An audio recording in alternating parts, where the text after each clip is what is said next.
But as you travel around the state, are there other things that you're hearing in terms of you talked about the tariffs and the uncertainty in the economics? What else is on people's minds in your state right now?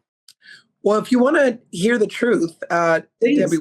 what people say to me more than anything else as I travel around the state and say, tell me about what's going on in your world. What issues do you want to talk about? The first thing they say to me is, I want someone to stand up for me.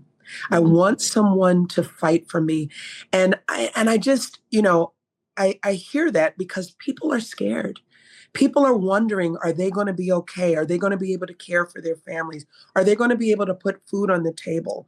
Are they, if something happens, if they break a leg or have to have a sick young one, are they going to be able to provide the care that they need? So I think it's not a policy issue that comes out first. What comes out first is the kind of leadership and energy that they are looking for. They are looking for fighters. They're looking for people who are not going to just go along to get along.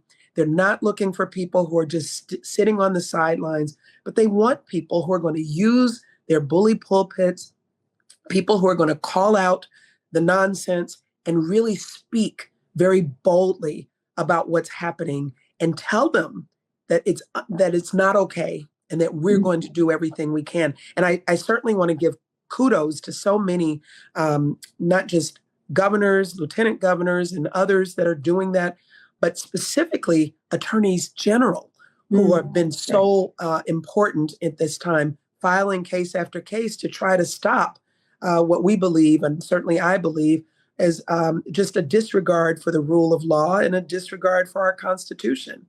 Now, the other thing, so once I hear that, I think from there, what people are looking for is a couple of things. They want to make sure that life is more affordable. And that's why when we talk about things like eliminating and erasing medical debt or eliminating our grocery tax here in Illinois, both things that we've done in our administration, lowering the price of prescription drugs, those are ways, tangible ways, that we are making life more affordable for the people that we represent.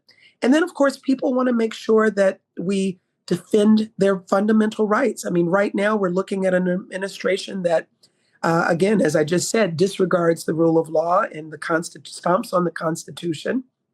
And people are scared. What's going to happen? They're seeing people being, taken off the streets, no due process. They are, worried about, whether, what could happen in their own communities. They're seeing what's happening with their neighbors.